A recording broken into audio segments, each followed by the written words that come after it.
অসামাজিক কাৰ্যকলাপৰ বিৰুদ্ধে দক্ষিণ কামৰূপৰ ঘোঁৰামাৰা উচ্চতৰ মাধ্যমিক বিদ্যালয়ত বুধবাৰে অনুষ্ঠিত হয় সজাগতা সভা। বিদ্যালয় পৰিচালনা সমিতিৰ সভাপতি জামিৰ আলীৰ সঞ্চালনাত অনুষ্ঠিত সজাগতা সভাৰ উদ্দেশ্য ব্যাখ্যা কৰে সহকাৰী শিক্ষক আবুল কাছেমে। উল্লেখ যে অঞ্চলটোত সঘনাই হোৱা চুৰি কাৰ্য, ড্ৰাগছৰ পৰা যুৱ প্ৰজন্মক ৰক্ষা কৰা, বাল্যবিবাহ লগতে পৰিৱেশ বিনষ্টকাৰী বিভিন্ন অসামাজিক কাৰ্যকলাপ ৰোধ কৰাৰ প্ৰয়াস কৰিবলৈ সজাগতা সভা অনুষ্ঠিত হয়।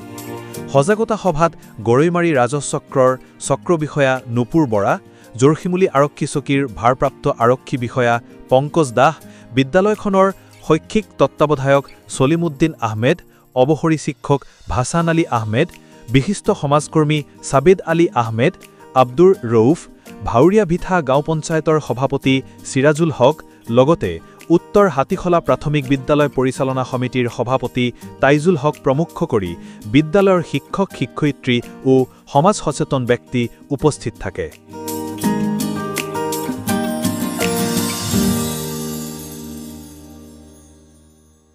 এখন অনুষ্ঠানৰ জৰিয়তে আমি এইটোই ক'ব বিচাৰিছোঁ যাতে সমাজখন সংস্কাৰমুখী হয়, যাতে অপসংস্কৃতি যাতে স্কুলখনত ঢুকি নাপায়।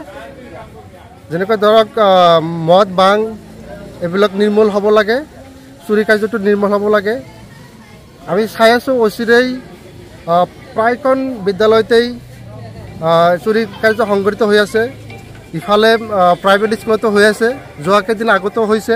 চৌতৰা হওক, ভুলকাবাৰী হওক, আপোনাৰ সিফালে গৰাইমাৰী হওক, কালাতলী হওক, বিভিন্ন স্কুলত ৰাতি চুৰি কাৰ্য হৈ আছে।